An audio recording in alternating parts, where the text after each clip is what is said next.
Oh, hey, sorry I abandoned this channel for like a year and a half. So I thought I'd make it up to you by doing a long ass Q&A about my experiences moving to Australia. I would think if you're watching this channel, it's so small at this point, you probably are caught up on it. But long story short, I just moved to Australia 6 months ago.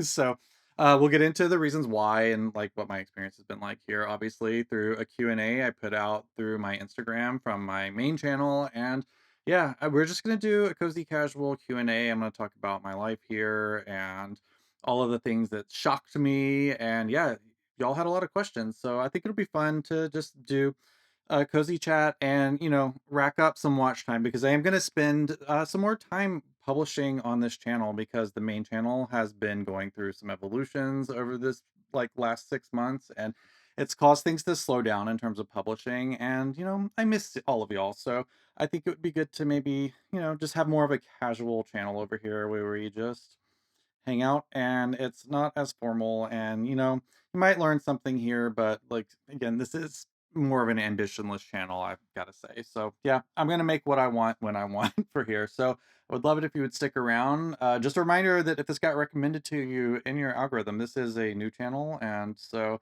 if you haven't subscribed already, I would love to hit 1,000 subscribers on this channel so I could actually start getting paid for doing literally nothing. So anyway, yeah, I'm just gonna go through. I tried to categorize everything roughly, so I'm not just jumping all over the place. But I mean, if you know me, I'm probably gonna jump all over the place. So I think what we'll do is start with the food and drink questions because those were really common, and I think a lot of people are really curious about what the food is like here. Because I think especially if you're American, most of my like regular audience, I would say, is uh, by the vast majority American, like well over 90%. So there's not a whole lot of understanding about Australian culture from America. And as somebody that grew up in America, you really don't learn as much about the rest of the world as you probably should. So yeah, I think there's still like a lot of mystery around Australian culture, other than maybe the wildlife, which yes, we will get into to that in a minute too. So anyway, yeah, this is just going to be a big fat Q&A, and I guess here we go. Question number one. So this got asked a lot. Is basically people asking my favorite Australian food and dishes and what people should try when they come here. And so, the common answer I feel like for the what's like the most popular, almost stereotypical Australian food, at least through my lens, is the a meat pie, like, or maybe not even necessarily meat, but like pies. Like in America, you might be most familiar with like a chicken pot pie. It's really similar to that. It's basically a meat and some sort of gravy and pastry.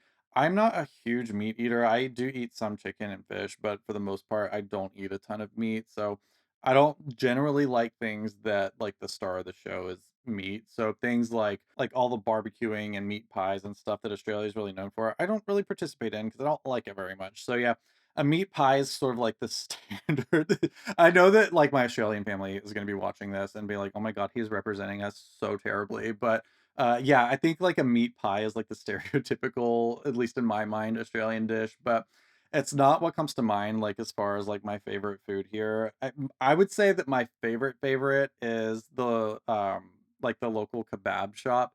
So a kebab is basically, it's sort of, to very crudely and ignorantly describe it, it's sort of like a burrito, but it's a Middle Eastern kind of burrito. So you have a flatbread and it's filled with like vegetables like lettuce and tomato and onions, and it's got all different types of sauces you can add, like tzatziki and I don't know, other creamy things, as well as like sweet chili or spicy chili. And then if you want meat in it, you can get, it's usually like I think you would know it as shawarma. So it's like the meat that's like, this is so violent and horrible, but this is, I believe, how it's done. They like basically cut all the meat off the animals and then they like hard pack it onto a pole, and then it like spins around. It's like shawarma. So that like rotates under the heat and they go in and like shave that off and they'll put that in. Like, I will eat those that are, with meat in them. I'll usually just do chicken, and for the most part, we don't eat chicken at home. It's usually if we have meat, it's, like, out somewhere if we get food out, so I will get that every once in a while. That or, like, I wanna try the falafel, but I haven't been. But anyway, so they like shave the meat off and they don't put a ton of meat in it, like which I like. I don't like things that are just like 90% meat. So it's nice that the meat is like equal amounts of that as there might be like lettuce in there. So yeah, I like that part of it. But yeah, so it's like the spinning meat on a stick that they shave off and put in. And yeah, I think it's just really good. I so yeah, and that's a common staple for Australians. Like a kebab in Australia, again, it's believe it's Lebanese, I could be wrong about that, it's somewhere in the Middle East, but a kebab is sort of like the Australian version of like an American having a burrito. Like it's a very similar kind of thing. You would like grab it on the go. Lots of people go get kebabs after being out all night drinking. But yeah, I think they're really high quality here, at least the ones I've had. So a kebab is definitely high on my recommendation list if you ever visit Australia. That more so than a meat pie. Sorry, Australia. But I guess another thing too, which this is more, I think of this as being a British staple, but fish and chips is common here as well, and so if I feel like eating a gigantic basket of fried food, yeah, a good fish and chips is always an option here, and we have one locally here to us that is quite good, and they do like fish tacos and stuff that are like pretty amazing. So yeah, other than that, like, yeah, I'm trying to think, like, I'm American at the end of the day, so, like, my taste in food is probably still very much like what a 12-year-old would eat at Chili's. So, yeah, I'm always like anything that's, like, fried and, like, not challenging. But I also do like the Indian food here is really, really great. I love Indian food. And, what else? The Chinese takeaway, they say takeaway here, not takeout, so there's it's not a language barrier, but I'm learning some new words so I don't sound, like I'm just completely uncultured as far as Australia goes. But anyway, so the Chinese takeaway here is pretty much what you would expect from America, I'd say, which is a relief. Like I've seen all of the videos on TikTok. Is it Rebecca's Chinese? I can't remember all the like UK videos on TikTok of them getting their salt and chili chops and yeah, just what comes out of the Chinese, restaurants in the UK is a little bit scary to me, although I would like to try it, but as far as, like, all of the Chinese takeaway that I've had here, it's very similar to what you would expect in America, not what you would see in, England, thankfully. So, one of these days, I'll have salt and chili chops, but, for now, yeah, standard, Chinese takeaway, which is really nice. But yeah, my favorite thing I have here, this is like such a cop out, but it is like an Australian staple in my opinion, is a kebab.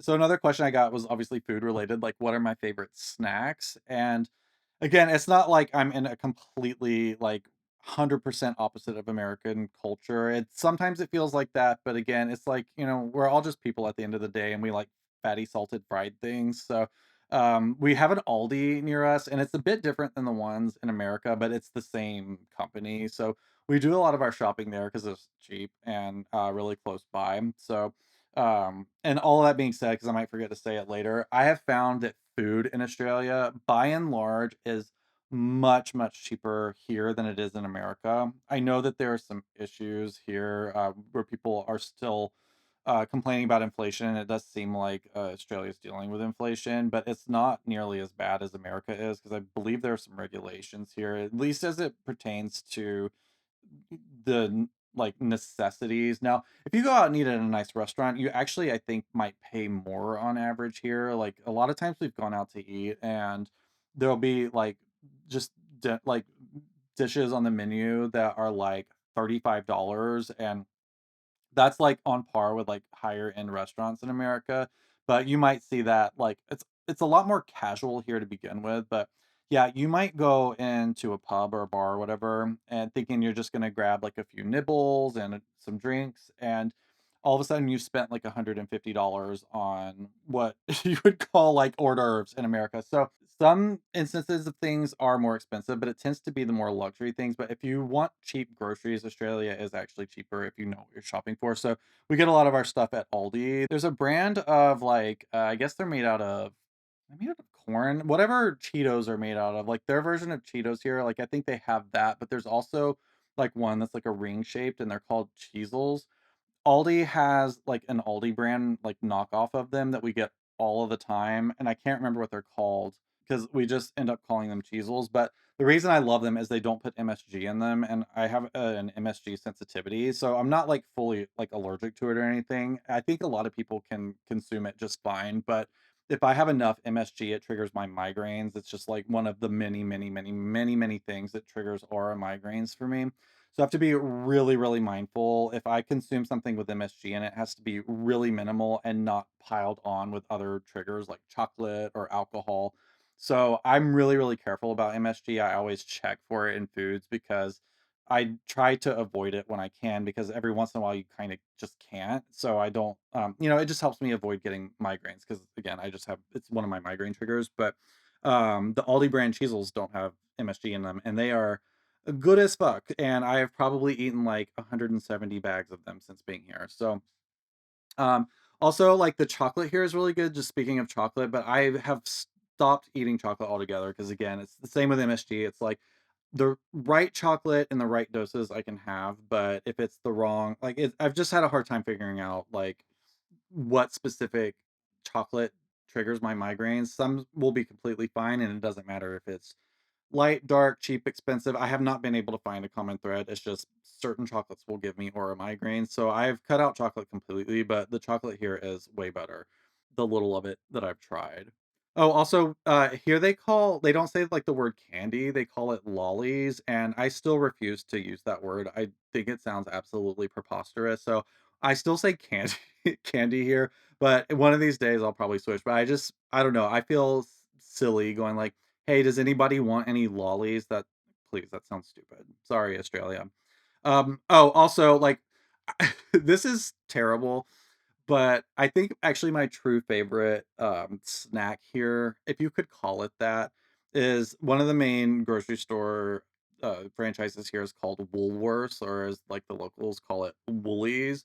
So, yeah, I'll go to the local Woolies, and they have, like, a little they have a actually, they have a decent sized bakery. It's like any other American bakery, like, in a grocery store where it's all, for the most part, I think, made there, but it's nothing incredibly fancy, but there are some things in there that are pretty good, and they make this Victoria sponge cake, which is like a full size, like, I think it's like a 9-inch cake. So it's like sponge cake, like your typical yellow cake, and it's like this thick and this round, and they just like cut it in half. And then I'm pretty sure this is what a Victoria sponge is, and they basically fill it with whipped cream, but it's not like overly sweetened. It's like, but it's not savory, but it's if you think of like whipped cream where you just go like like out of a like the ready whip can, it's not like that. It's like proper cream that's been whipped, so it's really thick and it's very minimally sweetened. And they put raspberry, I think it's raspberry, maybe it's strawberry, but some sort of berry jam in it. I'm pretty sure it's raspberry, but some sort of berry jam in it. And I will go to like this is a treat. I don't do this every day, but if I've had like a particularly stressful or bad day, I will go to Woolworths and buy that cake. That cake is in US dollars, it's like $4 for an entire cake. Like frosting and all. I guess not technically frosting. Again, it's just like in the middle, it's like whipped cream. The cake on the outside is raw, but it's like dusted with powdered sugar, but it is you can eat a lot of it because it's not overly sweet, and I can eat an entire, like, 9-inch cake in 2 days if I am not careful, and I have a couple of times, but that's sort of my, like, "I've had a bad day, I'm gonna go eat an entire cake meal." I think that actually might be my favorite snack here is a Victoria Sponge. Again, a very UK dish, but I find that that's pretty common here is that Australia way more embraces the Commonwealth, than America does. I mean, I guess if you think about how America started, that kind of makes sense. But yeah, there's a lot more of an embrace of British culture here. Again, I wouldn't say it's exactly the same by any means, but I just see more things here that you might associate with the UK than you might in America anyway. So that's why I'm like, I love fish and chips and Victoria Sponge. Like I know that those aren't like uh traditional I almost said indigenous, but you know what I mean? Like they're not dishes that came from Australia, but they are dishes that are common here. So that's why I'm like, that's what I like. All right, next question was what foods do you miss? And like I said before, we make meat a treat. So like the when we go well, like in America, for instance, this is gonna sound so trashy, but I actually do really like American fast food, and I have not had much good Australian fast food. This is not to like drag them because I might not have ordered the correct things, but I have not had good fried chicken since I've been here. So that's probably like the number one thing I miss is really, really good fried chicken. And that can still include like fast food. So like they have KFC here, but it's not the same. But yeah, it's weird, right? Like Kentucky Fried Chicken, like all the way in Australia. But that's not the same, and then they also have fast food restaurants for chicken. There's one called Chicken Treat, and there's another one called Red Rooster. I have not been able to find anything there that I like. I think they call it a chicken roll, which is basically like really soft, pillowy bread. I think it's very grocery store like bread. It's like not good bread. My partner insists that it's amazing, but I don't particularly like it. I think it, you know how some bread tastes like the it almost tastes like the packaging they shipped it in. It's like almost like a stale, not food flavor. But that's been my experience at like Chicken Treat and Red Rooster is like like the chicken rolls just don't do it for me. Like I need fried chicken and ranch dressing or honey mustard. Again, I have the like they say everybody's 12 again. I fall in that category of like mentally I'm 12 years old. So yeah, I miss fried chicken with something really salty to dip it in. So yeah, things like going out to like Zaxby's, for instance.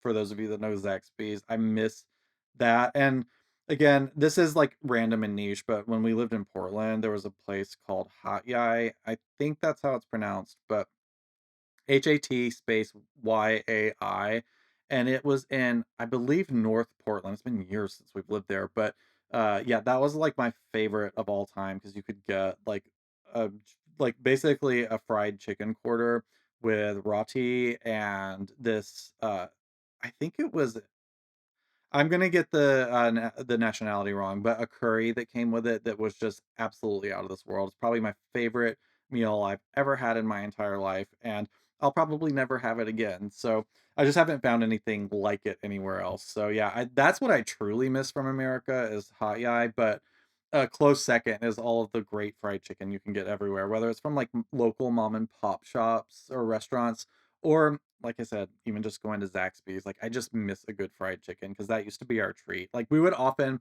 I look, I I feel like Drag Race is kinda, like, on the way out, but we used to really love watching RuPaul's Drag Race, and that would kinda be our, like, weekend treat is, like, we would buy it on I that's our, like, old method was, like, we would buy it on iTunes and it would get released like the next morning after it aired. So, like a Saturday night would consist of us going and like over buying at somewhere like Zaxby's or whatever. We would kind of rotate. Like sometimes we'd do Chipotle or whatever, but go get a bunch of fried chicken and French fries, which they call chips here, and I'm still trying to get used to that and we would just like gorge ourselves on fried chicken and fries and watch Drag Race. Like that was our routine for years and years and years. And we've kind of broken that since coming here because we don't really watch Drag Race anymore because it's again, this is a whole conversation for another video, but I feel like it's just lost its sparkle and it's very like everybody's just going through the motions. So we don't really watch it anymore. And so I still think we need to find like a new ritual because I missed that. We've been doing that since like 2009, I think. So, yeah, we need a new ritual for that. But yeah, that's kind of what I miss. I just miss going and getting like just a big whack of fried food and sitting down and looking at some drag queens and stuffing my face. I miss that a lot. But what I've gotten in exchange has far outweighed that, but I do miss it. This one just says favorite food spot since you've moved there, and it's my local kebab shop. Again, it's a few blocks from my house, so anytime we feel like we want a kebab for lunch or dinner, it's like, let's go get a kebab, and we'll go get that. And if it's dinner time, we'll get like the world's biggest serve of chips, and they're covered in something called chicken salt, which is very, very common here. And it's basically just a salt with seasoning in it. There's no chicken in it, it's vegetarian. But yeah, the fries or what we call chips here are excellent. Like on average, you're gonna get much, much better. I'll just call them French fries because I feel like most of you watching this are American. The fries here are way, way, way, way, way better on average. There's none of that going to a restaurant like we would in Portland all the time, and you would order fries with your meal, and they're those kind that like feel like they scraped them off the bottom of the fryer. They're like dark brown and oily, and they're not crispy. They're just soggy. Ugh. I would always be so bummed out when my food would come to the table and that would be the fries. I'd just be like, oh, all right, everybody, the night's canceled. Everybody go home. This sucks. But yeah, the fries here, out of this world. I don't think I've had one bad one since being here. All right, we'll move on to wildlife and nature because that was actually probably the most asked questions because I think most people are scared to come here because of the spiders. So I got asked a lot about that. So, first question, have you hugged a koala yet? And the person that asked me this is a friend of mine. The answer is no because I don't fuck with wildlife. You know, if they like and I don't go like we'll get into it in a minute actually, but um yeah, I don't I love like dogs and cats and maybe like the odd domesticated animal, but I'm not somebody that's like, "Oh, let's go, like, box a kangaroo or something." I generally like to leave nature alone, so even if it's in a zoo, like, yeah, I'm not gonna hug a koala. I think they have a reputation for being mean, but I don't think they are. I think they might be defensive if you, like, threaten them, but I don't think they're actually naturally aggressive. Have you seen any huge ass spiders yet?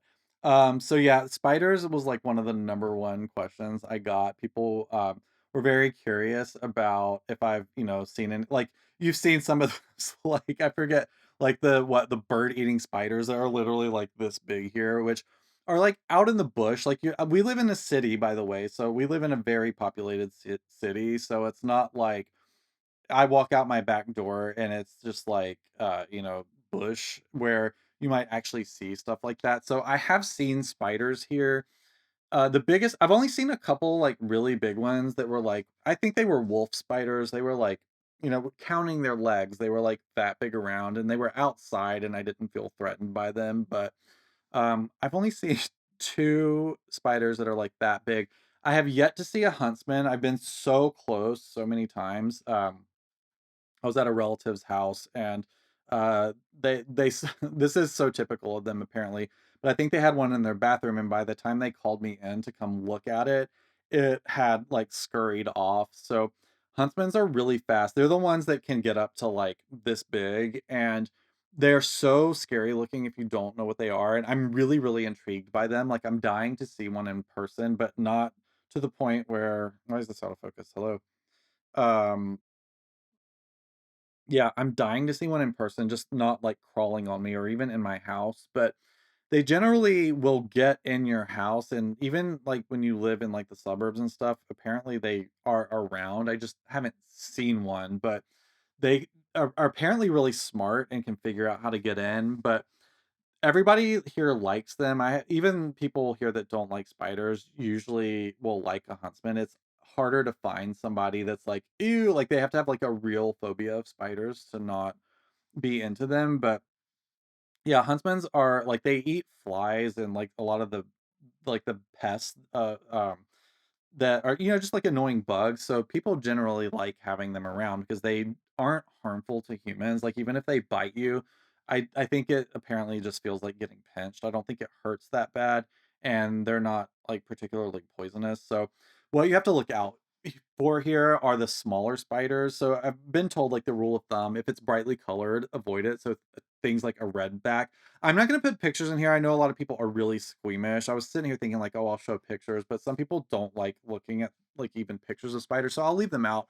Even though like I have spent a fair amount of time on the Australian spiders subreddit, but yeah. So basically anything brightly colored, and usually they're smaller. So like you need to like pay attention to ones that are more like that big, like because those ones can like kind of fuck you up. But yeah, usually the really big spiders aren't gonna do much to you.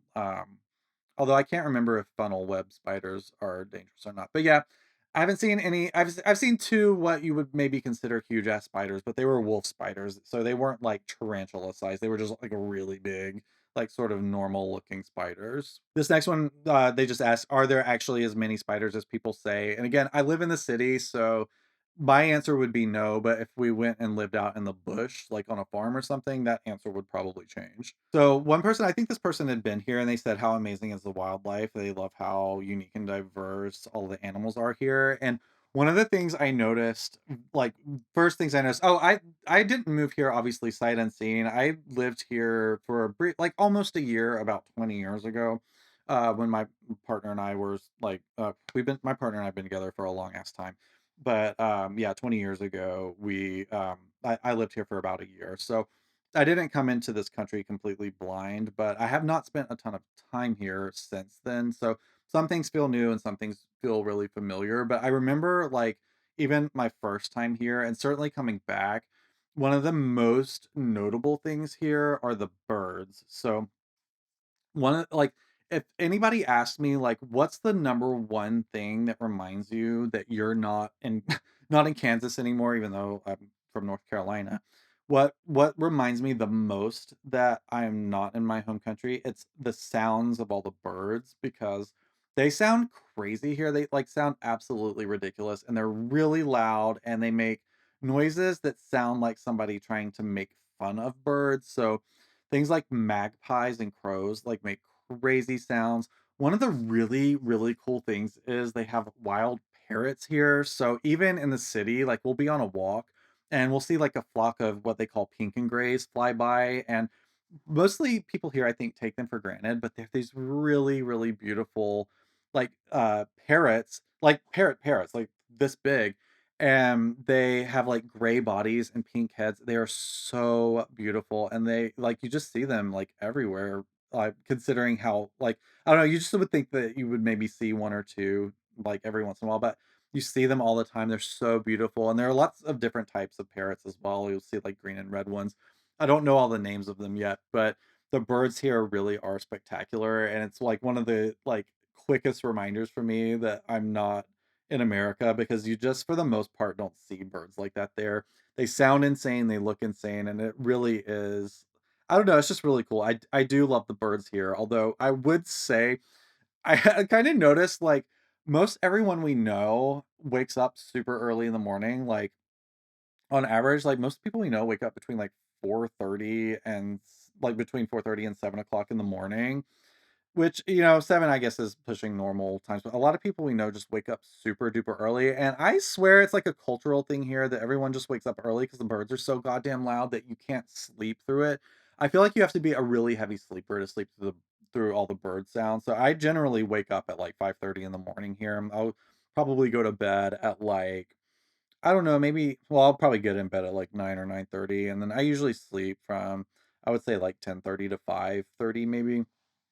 Cause yeah, I don't know, I feel like the birds wake me up, which is fine. It's a little annoying, I have to say, waking up that early because, I don't know if this got asked, so I'll just say it now, is that shops here are not open for nearly as many hours as they are in America. So, like, certainly Australia is not nearly as capitalistic as America because, we don't have things like Amazon. Well, Amazon is here. We don't buy on Amazon anymore, but so we don't, like, support them here. But Amazon's here, but it's not the same as, like, any other company. You buy it and it takes like a week to get here, but shipping takes forever if you buy something that's, like, even, like, slightly far away.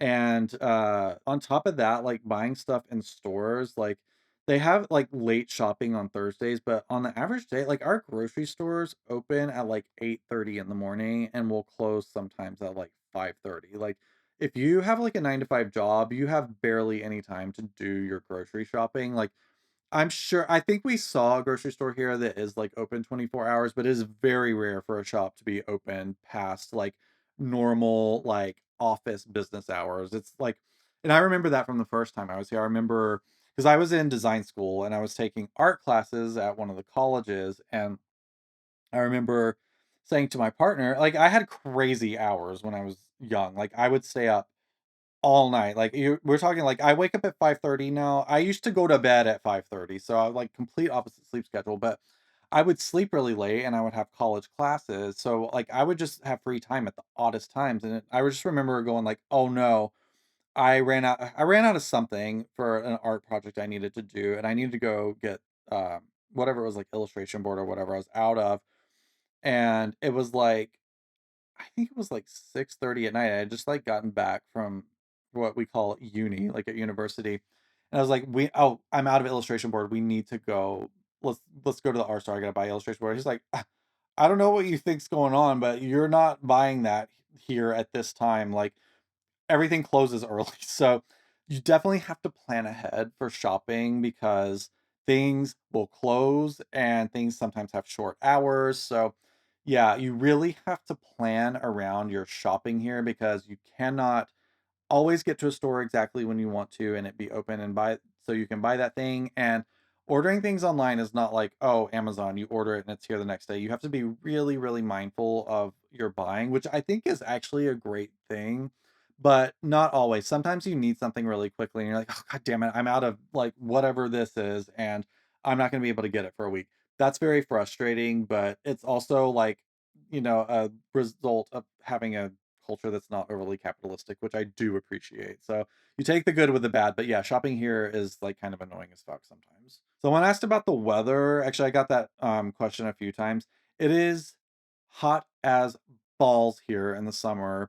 If you're from a place like one of the hotter climates in America, it might not seem as much that I'm from the south, so it does get hot and humid there, but the sun is like a different beast here. It's like there's like I feel like the hole in the ozone layer is like there's just like no ozone here. Like when you go for a walk, I feel like my skin is frying. Like I bought sun shirts and hats and like I basically have tried to protect my skin from the sun as much as possible because the sun is so intense here. Even when it's like not that hot, you just feel like I don't know, your skin is, like, gonna start sizzling. Oh, also the seasons are opposite here if you didn't know that, because Australia is in the Southern Hemisphere, so that means right now I'm filming this, it's June, and it's winter time here, so that means in December, when people are celebrating Christmas, it is hot. So, like, yeah, when you most families that have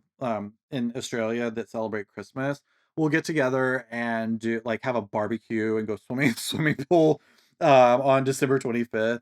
It's really funny. Like the seasons are basically complete opposite here. So whatever it is in America, yeah, it's basically a 180 difference here. So I don't know. We have celebrated Christmas traditionally. I grew up in a household that I guess we went to church and stuff when I was a kid, but I was allowed to opt out of it once I got a little bit older, thankfully. So, I haven't been like a part of any religion since I was like 11 or 12 years old. So, but we still kept like doing Christmas like all my life because it's just fun to have an excuse to get together with friends and family and like for my partner and I, like, just be a little bit like overspendy like one time a year.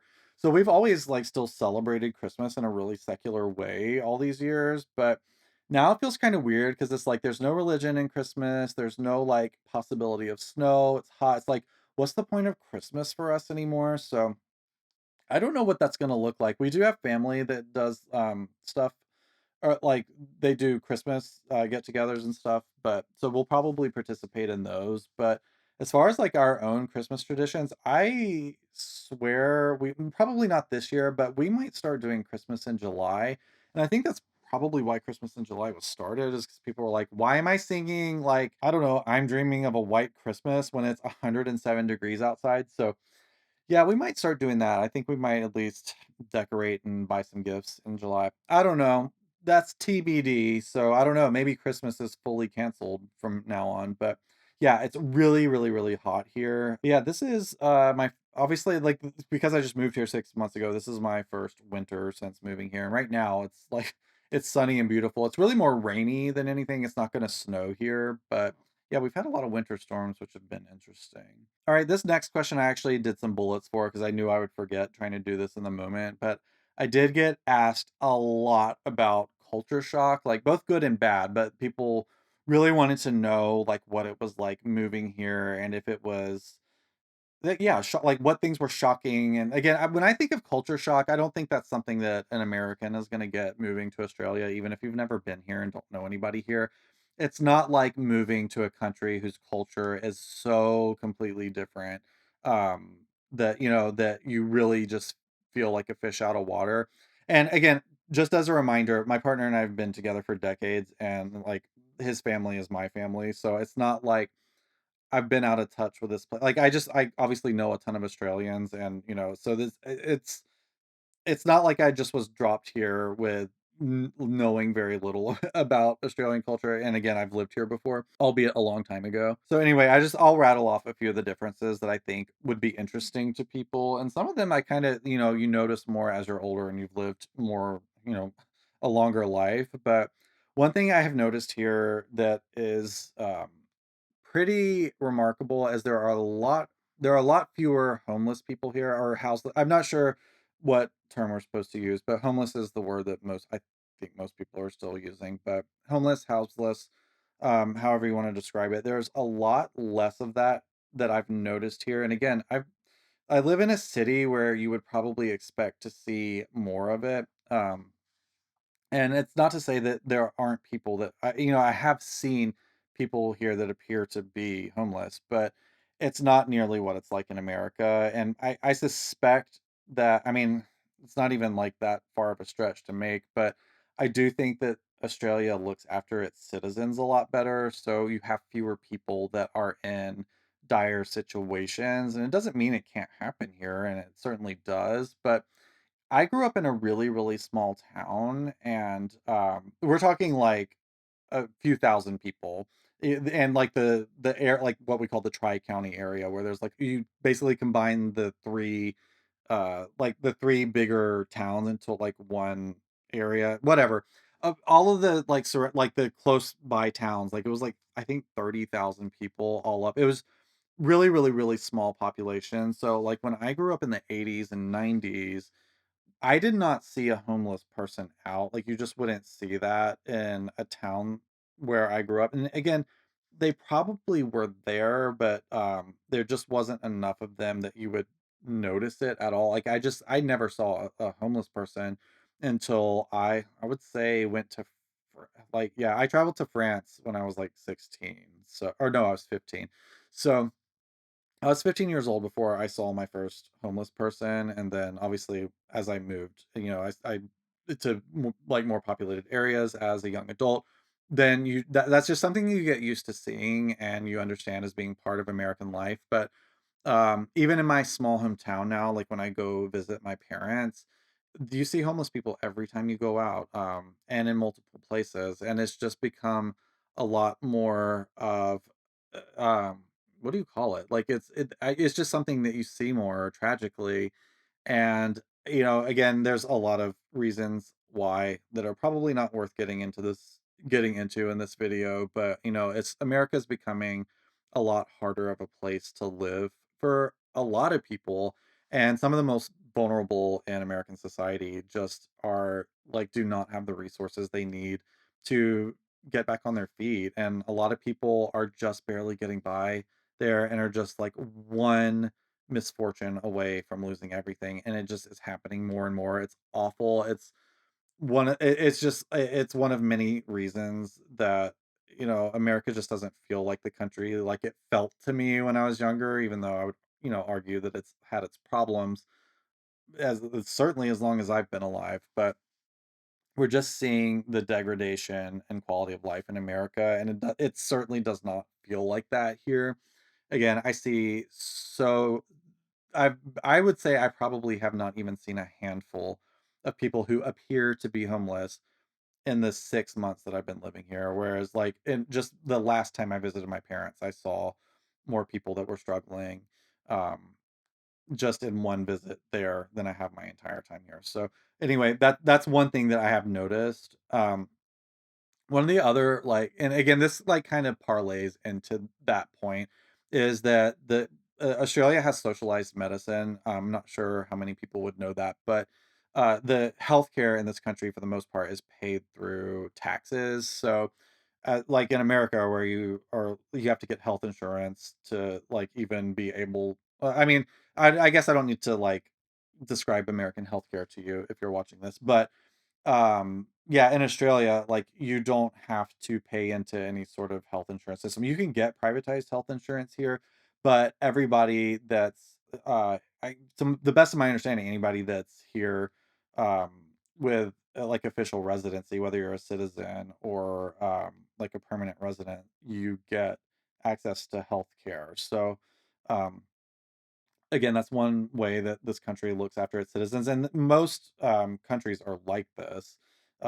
America is actually the exception. So that was one thing that's really nice. And I haven't been like I don't have a ton of experience with it. I haven't been like needed to go to the doctor or had any emergency yet, so I can't like attest personally to how good or bad it is. But everybody's gonna have some sort of complaints about anything, but for the most part, my understanding is the healthcare overall is pretty good. Yeah, and, just other things like I mentioned before, that lots of things are cheaper, not everything. Some things are more expensive here. Gas, or as we call it here, petrol, which is short for petroleum, has historically been more expensive here, and I know that a lot of citizens here have issues with the way Australia sources its energy because it does look like we have a lot of resources here to be more self-sustaining than we are because the US's attacks on Iran have extremely affected Australia as well because Australia is so reliant on foreign oil as well. So that's one of the frustrating things is like we're glad to be separated, a lot more separated from American politics moving here, but we knew this all going into this obviously, but it is frustrating to be affected by America's decisions and the way they conduct themselves with the rest of the world because America decides to attack another country and the Strait of Hormuz closes. That affects Australia. It affects our farmers here. It affects our food supply. It affects our gas prices. That all, like, we've all been affected by that, which is incredibly frustrating. And gas prices here are already really high. I think the last time I checked, on average, and this might be on the lower end, I think it's like $5 a gallon here, like under normal times. So, and that's like converted from like liters in Australian dollars to gallons in US dollars. So it's always been like that. Even like over 20 years ago when I was here, gas was way more expensive here than in America. Again, that's a whole other like political conversation you probably didn't sign up for today, so I'll leave it at that. But yeah, some things are cheaper here, but some things are more expensive. Oh, one culture shock. Again, it's not like a shock because I knew it coming here, but one thing that's hard to get used to is everything is on metric here, and I grew up in, America where everything is imperial, so I'm still learning how to visualize things in centimeters and meters, and it's obviously a much more logical system to use, like, it's the correct one to use because it makes way more sense in most instances, but still, like, I still think of things in, like, feet and yards and miles and things in, like, pounds and ounces, so that's been really, really hard to get used to learning to use the correct measurements for things. I went to it's called, like, our version of Joann Fabrics here is called Spotlight. It's like, the chain, store where you go and buy fabrics and craft supplies and maybe some home decor, and I bought, I needed to buy, like, a half a yard of fabric for something, and I just was not thinking, and I took the bolt up to the counter to have it cut, and asked the person that was cutting it, said, "How much do you want?" And I was like, or like I said, like, "What is the minimum you can get?" And she told it to me in, I guess it was centimeters, and I was like, "Oh, can you show that to me?" I was really embarrassed because I know that, like, a centimeter is, like, roughly, like, the width of your pinky, but for somebody to say, like, I don't know, 200 centimeters, I'm like, "What does 200 centimeters look like?" So, it just and I was on the spot too, so I just remember I was just like, "I'm so sorry." I was like, "Can you show me what that looks like?" I, like, just moved here, and I'm still learning my, meters and centimeters, and she was obviously super nice about it, but getting used to metric is really difficult. Oh, and also, like, another, like, probably more than any of them is getting used to the temperature in Celsius and not Fahrenheit. I still have been really stubborn. My partner was super stubborn about that moving to America, by the way. He did pretty much everything in like, he converted our car into Celsius, and it used to drive me fucking crazy because I would go to look at the thermostat in the car, I'm like, 21 degrees, what the fuck does that mean? It's summer. So, like, yeah, I just would get, like, I obviously get, like, really confused when people I mean, I know, like, 40 degrees is super hot, and I know that 0 degrees is super cold, but, yeah, if somebody tells me, like, the temperature is, like, 28 degrees outside, I can't easily convert that to, Fahrenheit yet, so I'm like, wait, so jacket or no jacket? So yeah, I'm still getting used to metric, and hopefully that won't take too long because it is actually very, very frustrating to it's like another language basically. It's very, very frustrating to not know the units for everything. Oh, other good shocks here. Public transport is really clean, and it's very, very usable. It's safe. I don't know if I put this down anywhere, but guns are almost non-existent here compared to America. There are people here that have guns, obviously, but gun control is way, way, way higher here. There are almost no, like the Bondi shooting was very, very, very significant here. The one that happened basically right after we moved here, that was very significant because I don't think Australia had had a mass shooting since the 90s. It just does not happen here. Gun violence is like not a thing that people worry about. And if you're American, you probably know what it's like if you go to any big event or just a place that's crowded like a mall and you hear a loud bang, your immediate thought is someone has a gun, like somebody just got shot. And that's not a thing here. Like, you hear a loud bang here, and you're like, "Oh, I wonder what that was." You're not like, "Oh, somebody like, that was probably, like, somebody firing off their gun like Yosemite Sam in their backyard because they're bored and drunk." So, that's one really, really good thing here is that, like, I don't worry about gun violence here at all. Also, people here are way more outdoorsy. I know that's not, like, related to the last thing I said, but that's one thing that my partner and anybody that came and visited us in America from Australia would say.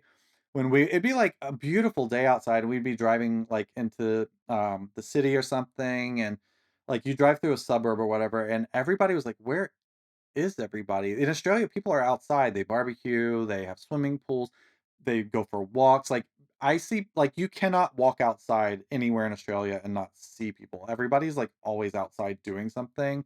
So for, like, an Australian to come here or come to America and, like, go, like, looking around, they're like, "Where is everybody?" 'Cause like, Americans tend to stay inside more, I feel like, especially where we were living in the Pacific Northwest, because people just get used to being inside all the time because the weather's shitty all the time, but, yeah, people are way more outdoorsy here. Oh, and, the last thing I put on the good list, which I really appreciate, is there's no such thing as tipping here, so if you go out to eat, you take an Uber, whatever it is, nobody, like, spins around the iPad and says, "Oh, I was just gonna ask you a question real quick." People here are paid fair wages and at least as far as I've been able to see, like their companies pay their employees so they're not relying on tips to pay their rent and their bills and everything. So tipping culture is not a thing here, and it is so awesome to go out and I've got a window in front of me and two pink and grays just flew right by the window, right in front of a beautiful palm tree. Anyway, so yeah, it's really, really nice to go out and the price is the price. So, yeah. And same with sales tax. Sales tax is also included in the price. So when you go shopping or you go out to eat, whatever it says on the menu or the price tag, that's the price that you pay. It's just very, very nice. And like again, also knowing that employees are paid fairly and you don't have to think like, oh, I had really bad service, but I feel guilty because like I almost I don't think I ever once tipped less than 20% on anything in America my entire life. I used to wait tables when I was younger.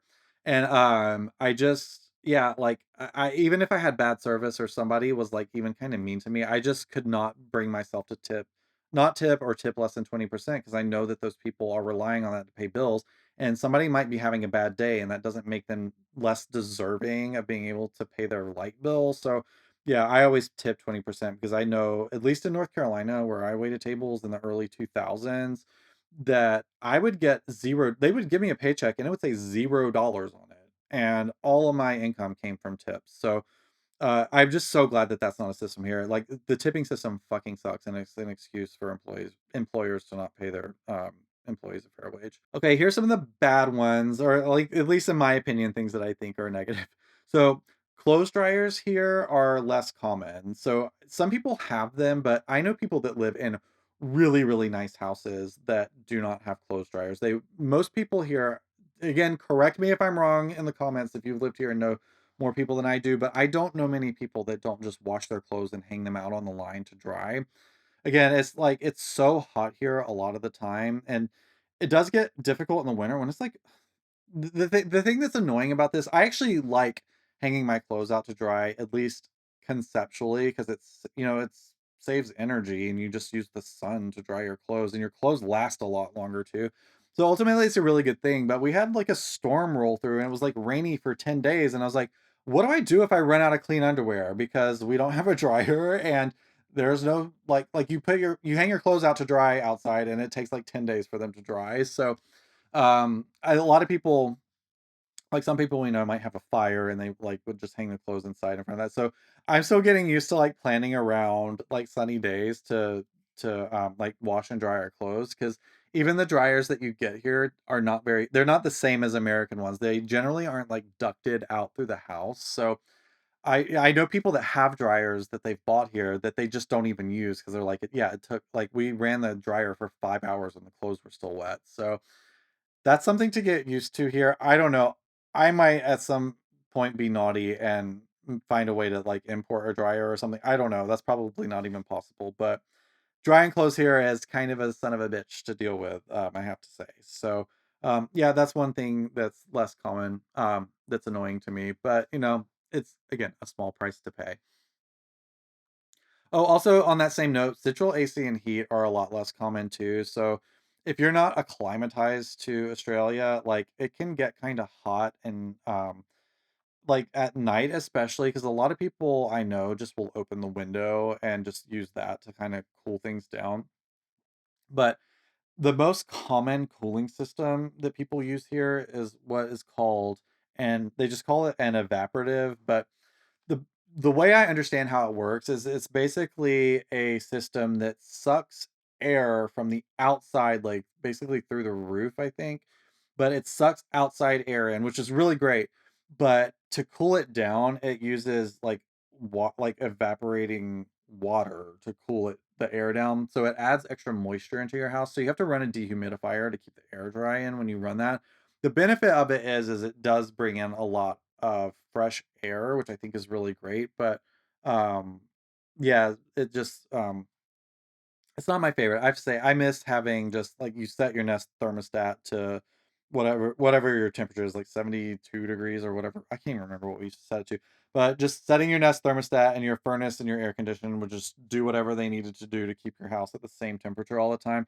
I feel like Australians are way less persnickety about it. And again, we know people that are established and well off and have lived here forever that just are like, yeah, we're just a little bit cold in the wintertime. It's fine. We don't really think about it. So, yeah, I don't know. I maybe my pansy ass just needs to harden the fuck up a little bit, but yeah, things like the central AC and heat not being like I'm used to in America is like it's just let's just say it's different. But yeah, I think that's about all I have to complain about as far as like bad culture shocks, cuz yeah, overall, like, the good for bad, like, I feel like we got so much more good moving here in terms of things that were different, that, like, the things that we gave up, I just don't miss them as badly because I know what it takes to have those things at this point. So, I think it was a fair trade, but, people asked, so I thought I'd give you my answer. Alright, I did a quick water and snack break, so I figured I would at least show you something Australian in this video, even though these are half eaten. This is a really common thing here in terms of lollies, or as I still say, candy. Are these base? What would you call these? These are like gummy snacks, I would say. So it's called Party Mix. So it's sort of like if you think of like the Star Mix that Haribo makes. This is, I think, what like a lot of candy companies that make, you can buy a bag of strawberry flavored things or a bag of pineapple flavored things. They basically do just a big assortment of everything that they make, and every company's will be a little bit different. And so I don't think this is the official like original one that everybody knows. I can't remember. I think we get these at Aldi, so this is like the Aldi brand version of it, but they're all more or less the same. I'm not going to eat on camera because I think a lot of people really hate that, but I will show you. Actually, let me know. If you hate when people eat on camera and you wouldn't watch a video because of it, let me know. I want to know. I don't generally like watching people eat, but if you want to see me do like taste tests of new Australian snacks or just show you what things are like, We can do a mukbang. I will be willing to eat on camera if enough of you want it, but, if you specifically don't want it, tell me that. I would actually like to know. But yeah, these are just what they my partner calls these jubes. Like, I think it's Jubes when he said it. This is what he's called them all along. But yeah, they're just like they're not fruit snacks, but they're more like gummy bears, I'd have to say, but maybe with like a slight fruit snack kind of essence to them. They are a lot softer than you would expect like a Haribo candy to be. So some of them are just straight up fruit.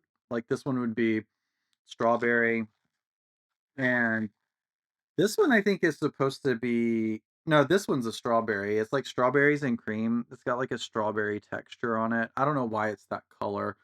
I thought this was a fried egg when I first saw it, but yeah, it's like strawberry and cream. Those are pretty good. And then you have like these little, hang on. This one's like a peaches and cream one. And then we've got, yeah, there's these little milk bottles. They taste like marshmallows. I think they're just meant to be like milk flavored, but yeah. So let me know if you want me to eat food on camera, but again, I won't if you don't want me to. Oh, also before I put this away, look at this insane barcode. I don't know if this is an Aldi thing or Australia in general, but they put these long ass barcodes on here, which is really funny to me. It makes it a lot easier to scan them at self checkout. Okay, somebody asked me, how do you feel about flip flops being called thongs out there? Which I think is really funny because, again, I have an Australian partner who I've been with since the beginning of time. So I'm used to them being called thongs, although I hate it and have never adopted that either. That's one of those words that he never like adapted to after moving. He lived in America for like 15 years and never called them flip-flops a day in his life. And I don't I don't show people my feet. So I don't wear flip-flops or thongs or whatever. So I've never had like a reason to say it. And so the few times it's come up, yes, he says thongs and like I don't think twice when I like that word doesn't stick out to me. I don't plan on using it, although I probably will have to, but yeah, it's kinda weird, right? Like, obviously, it's a thong because, like, the string goes between your big toe and your whatever the next toe is called, but yeah, I don't know. There's some word mix-ups here, though, like, the one that comes to mind is the word fanny. So, in America, if you say the word fanny, you mean somebody's butt, but fanny over here means your, front butt. So, not everybody has a fanny in Australia, whereas most people in America have a fanny. So, if you say the word fanny over here, just know that, like you say, like, "Oh, you're being so naughty. I'm gonna smack you in the fanny." Like, it just means something different over here. Oh, and also, like, people use, I'm not gonna, this video might get demonetized if I use this word, but, not that I'm monetized anyway right now, but, the C word that, I mean, I think we all know what the C word is. That word is used a lot differently over here, and a lot more freely as well. But it's weird. I have noticed, actually, I have talked to women here that really, really do not like that word. And it's one of those generational words that's very commonly used in like gay circles and stuff, and like with younger people using the C word. It's sort of like a reclaimed version of saying something. Like when somebody asks me to describe the difference between using the C word as an insult to somebody versus someone that's like reclaimed it and using it, the using it as an insult, I think we're all like aware of what it is, and it feels very misogynistic. And most women over a particular age, I know, absolutely hate that word and will not hear it in any context. Anyway, so we're all pretty familiar with that. But if I had to describe how people use that word, that may be more like Gen Z or LGBTQIA plus as a way of reclaiming a word that's been used to harm women, I would describe that word like if you yeah, again, I don't want to say it because it's like it's not a word that everyone wants to hear, but over here in certain spaces it's used to mean like both feminine and powerful at the same time. That's how I describe that word, especially if it's used with the letter Y on the end of it. So, yeah, it's been kind of an interesting thing to watch the use of that word feel a little bit more Americanized over here versus like if you asked an Australian like 10, 20 years ago about that word was used a lot more differently here, and it wasn't gendered. To the best of my understanding, wasn't gendered the way it tends to be in America. But yeah, so anyway, yeah, I thought that was an interesting one that's come up, but yeah, that word has definitely become very polarized. So I want to ask what's been the most challenging adjustment, if any, thus far. There are a few things, and they're all like largely little things. Nothing has been just like impossible to deal with, but if you want some little nitpicky things, one strange thing at first was I had to get used to the taste of the water here. I would describe the water in Australia as thick, and I think it's there's, like, a lot more minerals and stuff in it, and maybe, like, the average person wouldn't be able to tell, I don't know, but when I first got here, I had so much trouble drinking the water because there was, like, one brand of bottled water that was so distilled in reverse osmosis that I finally found something that I could drink on its own and actually get my water intake in for the day, and, yeah, then gradually why is this out of focus? Then gradually start to add like local water in, but it took me months to drink water without tasting it. I think if you thought like, oh, I'm gonna go to the fridge or the sink or whatever and grab a glass of water, you don't think about the taste of it. Like you generally think of water as having zero flavor or taste. But when I got here, I was like, there was a texture and a taste to the water where I was just like, oh my God. And I got sick when I was here. Like we got sick while we were traveling. So our first week here, we were just sick, and I was trying to drink water, and I did not feel good, and it tasted metallic and plasticky, and again, it just had like a thick texture to it. Now, we've gotten a water filter, which has helped as well to kind of take the edge off of it. But even when I go over to people's houses now and drink water, I don't taste the water at their houses either. So yeah, it just took a while to stop tasting the elements in the water, which was a really, really weird adjustment. I had a hard time getting my water intake in the beginning because of how insane the water tasted to me. I mentioned before that getting used to the sun here was really difficult because it's a hot like unlike that I've experienced in America, even in the South in the summertime, there's just something about the sun that feels like it is actually touching your skin. Oh, another thing too here is people drive and walk on the left side of the lane. So if you're driving a car, the driver's seat is on the right side of the car and you drive on the left side of the road. I don't drive here, but even just like getting used to getting in the correct side of the car when you like get in the car to go somewhere or even just like walking down actually the most difficult part about that is crossing the street because you don't realize how much you rely on your instincts to know like where cars are supposed to be coming from. It is really really disorienting crossing city streets here where there's cars like constantly coming and people don't stop for pedestrians the way they do in America. You are expected, if you are on foot, you are expected to stop at the crosswalk and let the car go by and then you go.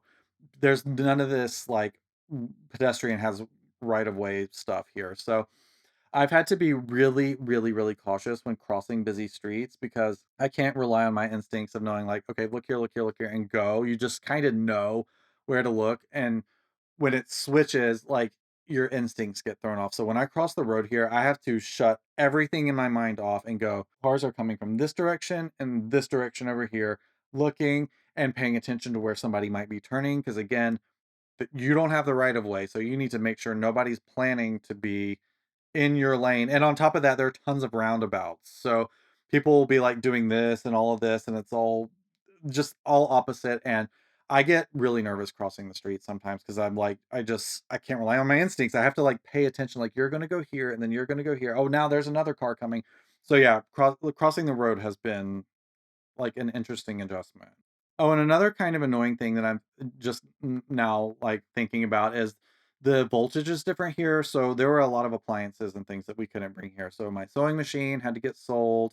Anything with like a motor or anything in it, you cannot just get a converter for. So the stuff that we were able to bring here, like our lamps, for instance, we have really nice lamps. I spent a lot of time, like I actually do like interior design, believe it or not. Like I know my set looks like shit now, but I haven't had a chance to like actually do anything with it, but I one thing of the things that I really like in this life is a really nice table lamp. It's just I don't know. I maybe it's the homosexual inside of me.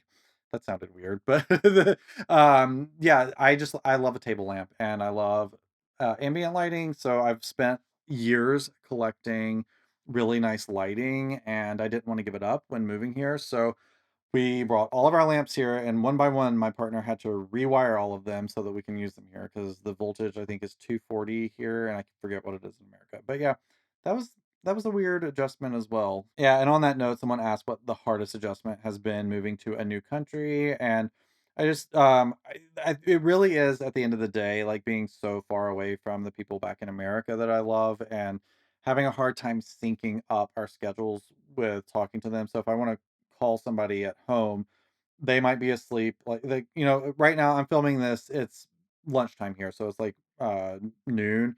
So most people I know in America are asleep right now. So if I wanted to call somebody in the middle of the day, I can't really do that because everybody's asleep. So, yeah, just getting adjusted to, like, an even more insane time zone difference, but again, it's something I've dealt with my whole life. I grew up in the South in America, and right after I graduated college, moved, to the West Coast. I moved to California and then to Oregon after that. So, I've been used to, like, time zone differences, like, for my entire adult life, but yeah, this one has been the most extreme one. So yeah, it's like if I need to call somebody, I'm like, well, I gotta wait a few hours. I probably should have answered this question first, but maybe it's a little bit better to bury it in the video now that we've gotten going. And we might lose some people, but what inspired you to move to Australia and how are you adjusting to it?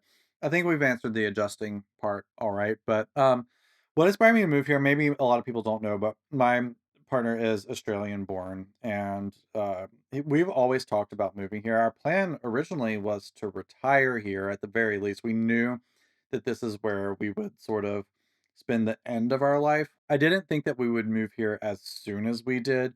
It was always the plan though. So what ended up making us move sooner than we did were it's a few things that all kind of lined up together. The political climate in America is insane. I know that there's probably somebody, maybe a handful of people watching this that just think everything in America is peachy keen right now, but I think the vast majority of people don't feel that way.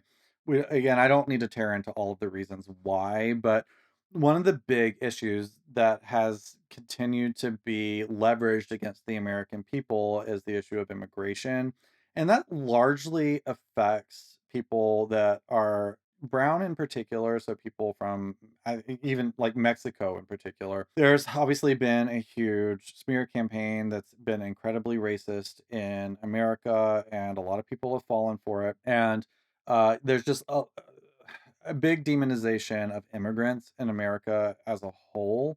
And that rises and swells. I know that's not a new thing. It's a very convenient tactic to be able to use to drum up votes and support for a political party that maybe is doing some pretty terrible things and needs more people on their side than maybe, that they could get otherwise if they didn't rely on racism. But um anyway, all that being said, the demonization of immigrants in America, and sadly, it's caught on with the rest of the world. I know it's not just America, but that was one of the things that weighed heavily on our minds as we were basically starting our life over in America as well, because we owned a party supply company for about 13 yeah, about 13 years. And we decided we didn't want to be in that industry any longer, especially after COVID presented a lot of challenges to our business. It really made us question if we wanted to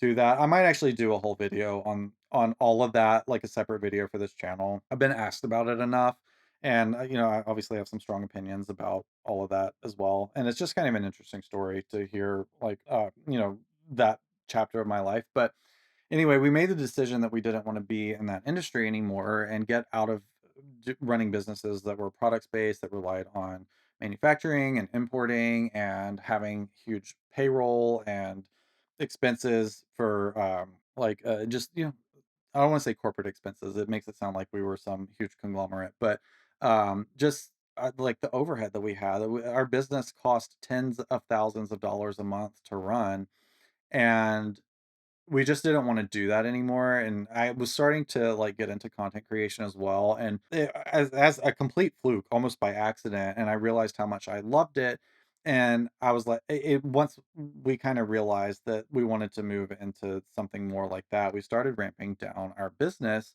because we wanted to get it to a point where we could package it up and sell it, which again, that's another story for another day. But essentially, we were starting our life over in America. We left the West Coast that we had been living in for like almost 15 years. And actually, it was about exactly 15 years. And it was time to start over. And again, you got to remember, my partner was an immigrant in America. And while he was completely documented and had a green card and everything. We've just started seeing not only like was it a huge fear of ours that he was going to get thrown in a detention center? Not really, but it wasn't completely like we weren't completely free from that paranoia, I have to say, because again, if you live in America, you know what it's been like. So that was one thing that was weighing on our mind. And we've also seen like my partner and I are a gay couple, we're both dudes. So we've seen the rise in homophobia that's been happening in America. We've seen the rise in the rise in basically like an anti-small business campaign in America, how much priority is given to larger businesses and how seemingly impossible it is to start a business and build it in America for a plethora of different reasons, not just because big business is prioritized, but you might have to spend hundreds and hundreds of dollars a month on health insurance, in addition to all the other things that you have to pay for. It's just America's a really hostile environment to starting your life over, and we are fortunate that we were able to save money from our previous business. Again, we worked really hard, we took risks. I think we ran a great company and did things like the correct ethical way, and we were still able to walk away with money after that, which I'm really, really grateful for. We would not be able to do the things that we've done if it weren't for that. It's allowed us to take risks because we have a, a soft place to fall if we do. Anyway, it was time, like we were starting our life over. We ramped down our business that we ran for 13 years, and I'm starting something from scratch. And my partner's about to like figure out what he ultimately is going to be doing.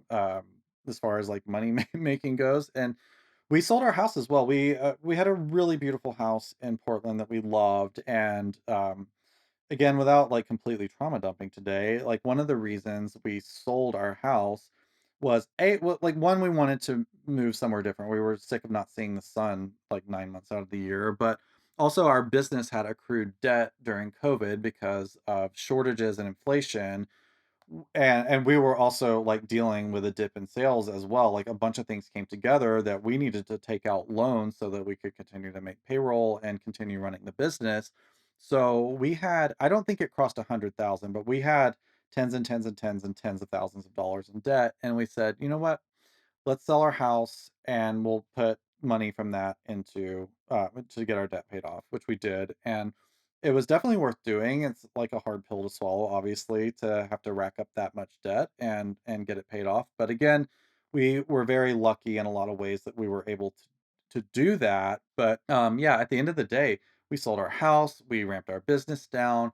I basically said, like, the craziest thing in the world you can imagine trying to do for a living, the most challenging, craziest thing, I'm gonna do that. So, we got to a point where, like, my partner and I are starting over, and we are midlife, essentially. So, it's really, really scary to start your life over after the age of 40, which is still crazy to sound out loud.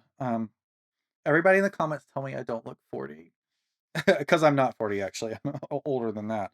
But, it's really, really scary to start your life over after being on this planet this long, and, every resource that we have access to, we wanna try and tap into because I think we have a long road ahead of us, like, building something. So, yeah, that was one of the big reasons we left America, as well, all of those reasons is we're starting over, and this is a much less hostile environment to do it in. I feel like we have a lot more opportunities and support for us here, and yeah, so far that's really panned out for us. So it's definitely been the right decision, and it sadly wasn't a difficult decision. I know for a lot of people it is, because it does suck. I've had to leave family that I care deeply about behind, but was it a difficult decision to move here? No, but it doesn't mean it wasn't difficult in its own ways, and that there are people that I miss that I will not get to see as much as a result. But this was just the right thing for us to do. This person asks, "Are you going to assimilate accent-wise?" That is a definite no. Like, one of the running jokes is, like, how bad my Australian accent is. So, yeah, that's definitely not gonna happen. Now, I will say, there are some situations where it would be nice to just be able to blend in, like, it's not like I run around thinking like, "Oh, everybody thinks it's so cute that you have an accent and everything." So I there are some times where I'm just like, you know, I don't know, maybe that's a weird thing to say, but there are some times where it's just like I don't wanna call attention to myself, obviously, especially, like, out in public, so just having an accent, like an American accent is really annoying, but I will not be getting an Australian accent because they're actually kinda difficult to do. Alright, this next question is, what is something you prefer in Australia to the US and vice versa? So, I guess this kind of dovetails off of what I was just talking about, but Australia is less politically divided than America is, and it doesn't mean that there aren't people here that have differing opinions and people will disagree on things, and some things might be a little bit more extreme. But overall, people don't walk around here like wearing T-shirts with the candidate for their political party that they're voting for on. It's like politics isn't like a sport here like it is in America. America, it's very much like people pick their sports team and that's a part of their identity and they will argue and make it their whole personality. And over here, it is not like that, which is really, really nice. I will say, compared to America, Australia has a more left leaning government, which I also think is great. Again, I have no idea how many right wingers are watching this video, but America is a very right wing country. Even when Democrats get voted into office, it's still a very right wing country, even when the most left people are in office. So, yeah, I like that. I feel like the government here looks out for the people more than it does corporations. And yeah, anyway. With the video I'm working on for the main channel is going to touch on that a little bit. So, I won't go any further into that. So yeah, I like how less politically divided it is here. It does not shroud like everything's like I don't feel like everything's colored with politics here, and it's a huge breath of fresh air. Oh, and the other thing, like the vice versa, I mentioned this already, but just the convenience of getting things or like ordering things and getting them quickly. Like shopping here is more annoying. I feel like there's less choice, and it's certainly like there's limited shopping hours and you don't get things as quickly. I do find that very annoying because even though I don't like want to have a huge shopping addiction or anything, sometimes you just like need an anchor to drill something into your wall and you don't have it, and then you're like, well, it's like the store's closed or whatever, or I can't find that part at Bunnings, and I've got to like to order it online. It's gonna take forever to get here. This one says things you miss most about the US. We've kind of touched on all of this already, but I just wrote down here family, friends, and eBay. What's something in Australia that brings you comfort and a sense of home that you didn't expect? And, this is gonna sound insane, but my bed. Um, I don't know, I just like, there's something about getting in your bed at night that feels the same, and you've, like, slept on that mattress for, a few years, and all your same linens that you're used to. It's like that safe place. Like, most I would say for most people, wouldn't your bed be, like, the safest, most secure place in the world? So, as much as, like, we were so lucky to have family put us up here for a little while we got on our feet. It's been like an amazing, super easy transition that most people are not fortunate enough to have. Um, it's still like your bed is your bed, right? Like I just was. It took so long for our stuff to get here. And I've talked about this in other videos on other channels before, but for like, we shipped, all of our belongings here for the most part. Anything we couldn't sell or give away, we shipped here. And, oh, I'll tell you what it cost too. It was all in, it was about $11,000 to ship, like, furniture, and I have a very extensive toy, doll, and memorabilia collection. It's borderline hoarding, but I was not gonna sell, like, my lifetime of collecting things, so that was it. That cost several thousands of dollars to bring over in itself. In fact, it was the biggest bulk of stuff to bring over was the stuff that I've collected. So I had to sell off part of my collection to like help pay for that. But anyway, all of that took way longer than we expected. We were told it was going to take like 2 to 3 months, and ended up taking almost 6 months for everything to arrive. So my mattress was one of the things and all my bedding and stuff is what I shipped over from America.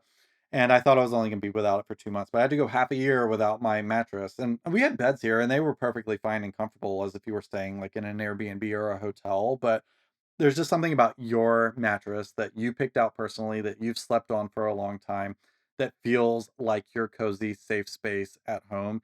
And yeah, I just didn't have that. So when that finally got here, I was uh, really, really glad because I definitely missed that. But yeah, all that said, in case this family member is actually watching this, although don't you have something better to be doing right now? But the family members that basically gave us a place to stay here.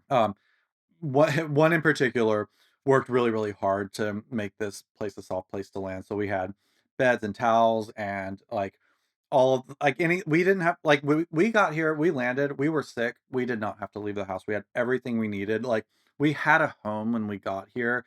And I think that was a big reason that I didn't have like a major crisis getting here. Like I didn't feel like a fish out of water because I actually landed and had a place to live that was already a home. So really incredibly grateful for that.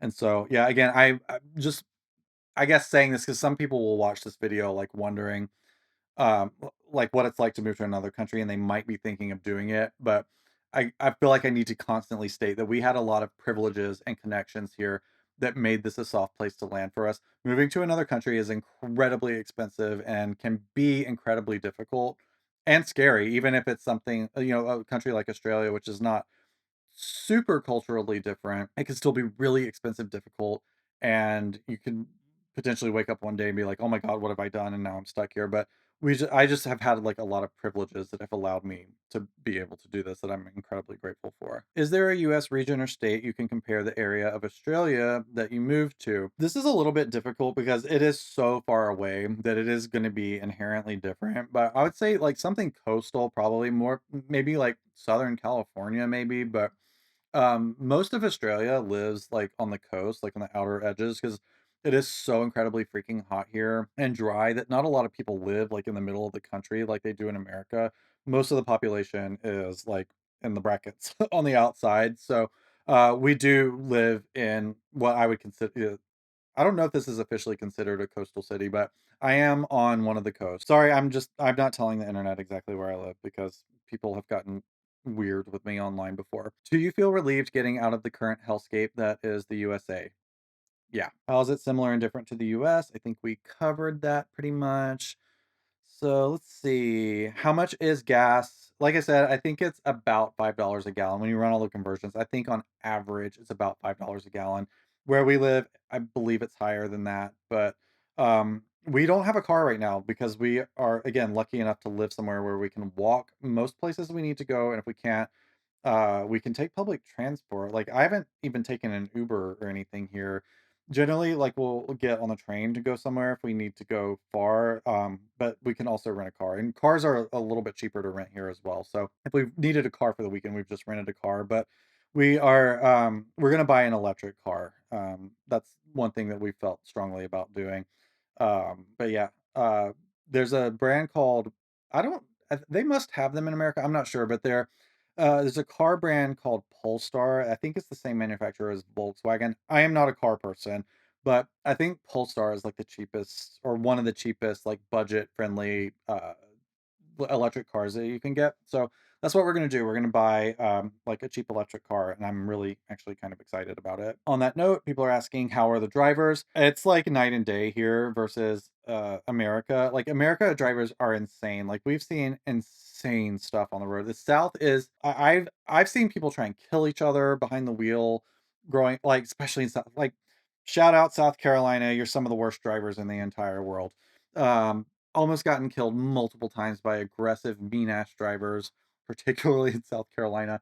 Um, and if you've ever driven in LA, you're lucky to be alive. Here it's not like that. There are not nearly as many cars on the road generally. The speed limits are lower, and generally you don't see people doing anything crazy. Again, I think the laws are maybe a little bit stricter too. I'm not sure, but even like city driving is not that crazy here compared to what like Atlanta, LA, or even like driving through like the Triangle, like Raleigh and stuff. It's just not like that. It's fewer people, slower cars. It's not nearly as scary. Although it's funny to me when people that we know that live in more rural areas talk about how, like, frantic and scary the city driving is here. I'm like, "You would not survive in America." Someone asked if they have toy stores. Yeah, I mean, I would assume I don't know, like, I don't know if they're talking for kids or for, like, adults that collect things like Labubus or Pokemon and stuff like that. I know that they have some collectory type things like that where you could go get that kind of stuff. Like I think of Pokemon in particular. I don't collect that, so I have seen places that do that. But as far as like children's toy stores, I think a lot of people tend to buy that stuff at either local boutiques that are run by like independent retailers or places like Kmart, which is popular here.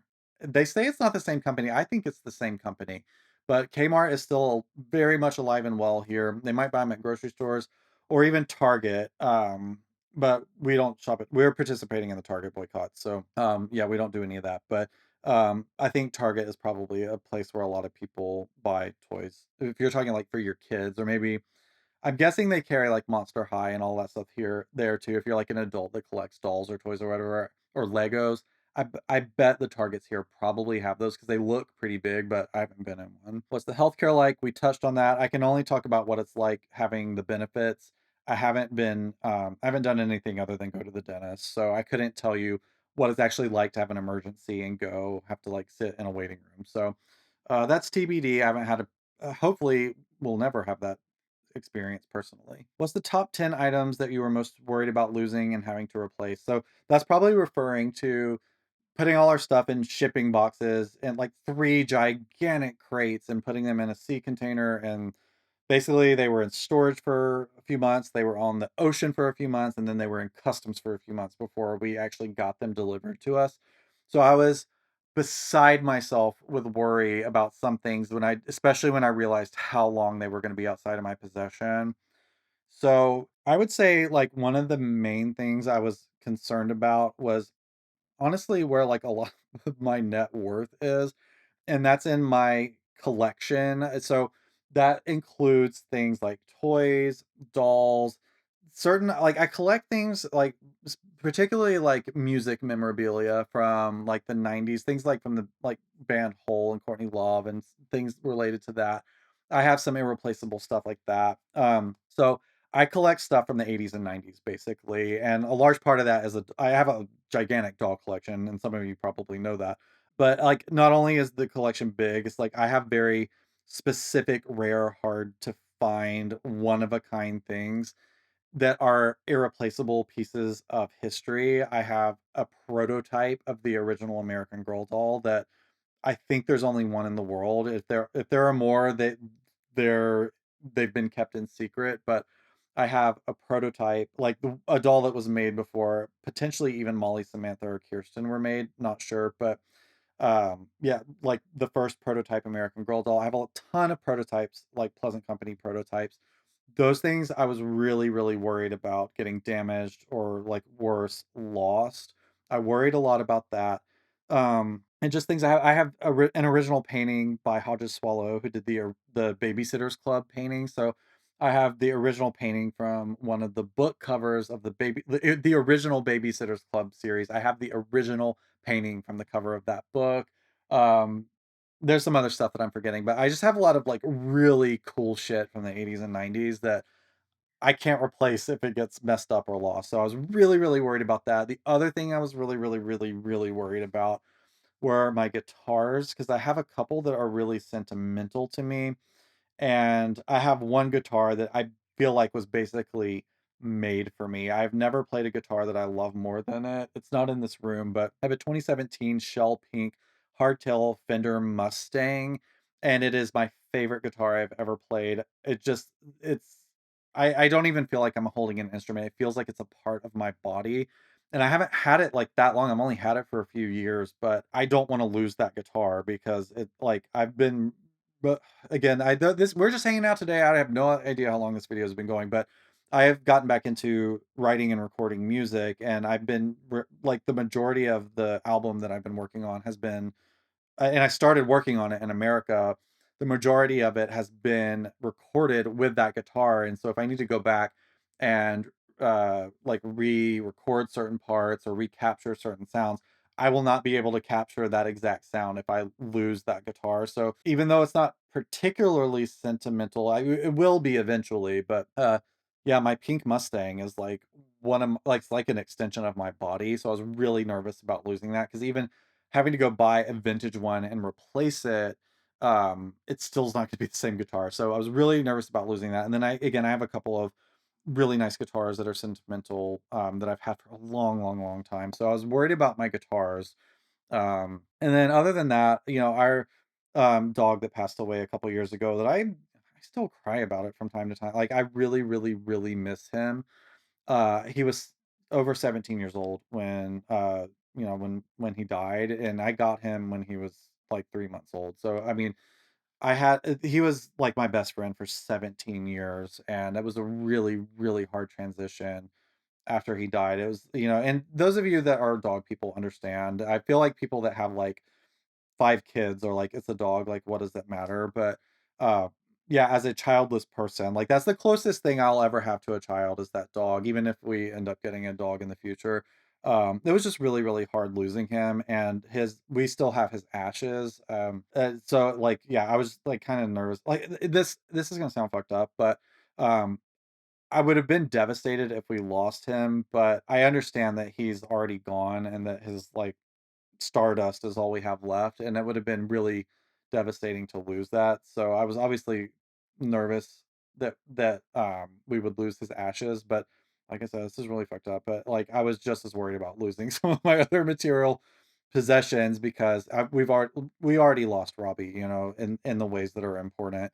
So yeah, he was in there too. He was in his little box in a cooler, with an air tag in it. But he made it, and he hangs out with us in his new form in the living room, which I got to stop talking about because I will actually start getting upset again. So anyway, out of all the countries, why did you choose Australia to move to? I think it's pretty obvious now. We have family here, and this is where my partner's from, and we love Australia.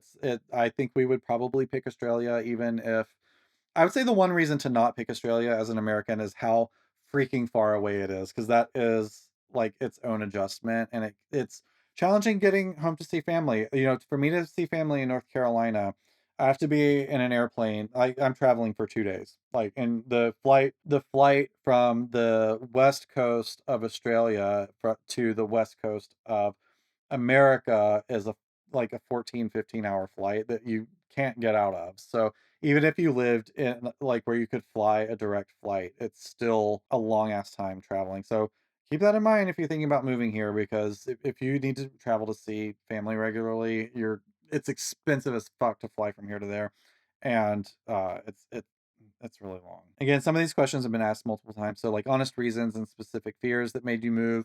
The fear, or like the main fear, again, we talked about the fear of like why we didn't want to stay in America, but even just like a fear for coming here was like we had committed. I actually didn't even come here before committing to move here. My partner did the year before, which was good enough for me. But yeah, there was part of me that was worried I was gonna have a complete crisis and hate it here. I didn't think I would. I wouldn't have made the decision otherwise, but there's always that little thing in the back of your mind, like, what if you get there and you're like allergic to the air? So yeah, I don't know. It's all been good though, so, no big deal, but yeah, there's always that little fear in the back of your mind making that big of a commitment without actually going there for the first time, in a long ass time. When did you know that Australia was right for you? Again, we plan to retire here, but after the election, we were like, "You know what? Fuck this. We're not gonna try and build our life again that as in a country that's, like, hostile towards, like, immigrants and gay people. We just weren't going to do it there. So that's when we knew. So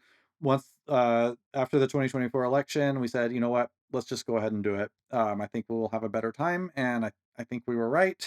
So yeah, we basically spent the year getting prepared to move, which is probably another video in its own right. But yeah, we made the decision in the fall of 2024, and it was a little over a year later before we moved. This person says, "We're another queer couple thinking about moving from the US to Australia. Any advice?" So, one good thing is you will have all the same rights as straight people here. So, you can apply for partner. Well, you'd have to have a partner here that's how I'm getting my visa. I'm getting a partnership visa because have a partner that's a citizen here.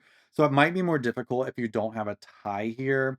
But if you can get like aside like assuming that you can move here and get residency here, you're gonna have all of the same protections that any straight couple would, and you don't have to get married either.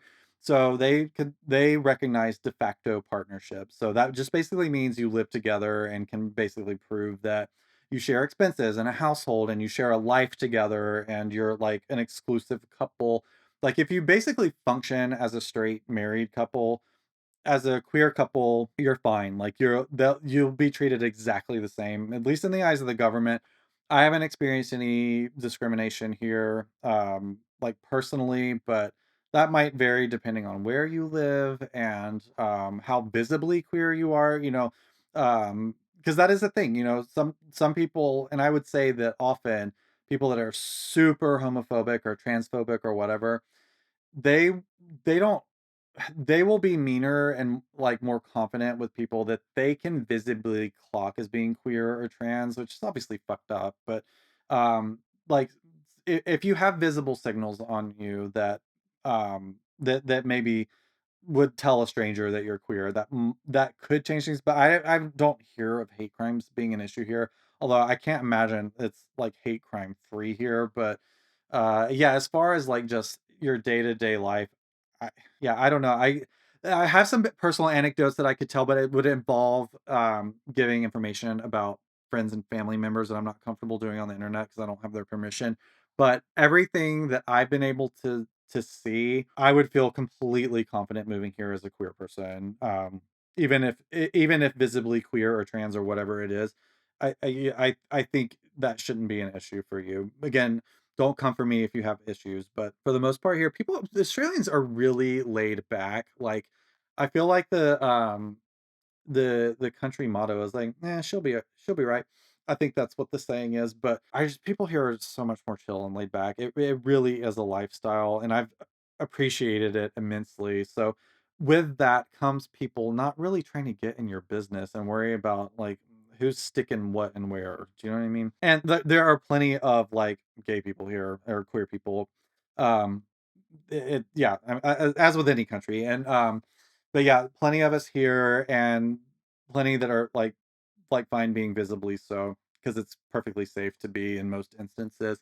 One thing I will say while I'm thinking about it, just because again, I don't know this person or their specific situation or whatever, but if you happen to be like a couple that cannot conceive if you want children and cannot conceive them for whatever reason, actually, whether you don't have like parts that are compatible with each other or whatever, because this is actually an issue for straight couples as well that are dealing with fertility. Uh, Adoption and surrogacy are very different here. I'm not a person that wants children, so I don't know all of the ins and outs of all of this. But what I do know is that with surrogacy in particular, if that was the route you were going to choose, you cannot pay surrogates here. Again, this is a super long video and probably not appropriate for me to talk about in this one, but uh, there are people that have like I think pretty strong opinions on these, and the more I hear it, I understand why it's illegal to pay surrogates here, like to pay someone to like carry a child for you, and I mean you know what a surrogate is.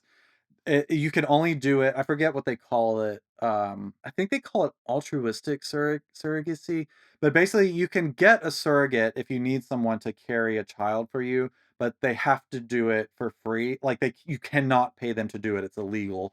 So, surrogacy is not a big thing here, I don't think, and also, I think adoption is a lot more difficult within the country of Australia, so, I don't know if it's controversial to tap into these subjects, but and this is off the top of my head, you would have to check the actual validity of this, but I think by and large, abortion care is more supported by Australians, so there are fewer people having babies here that that would put them up for adoption in the first place.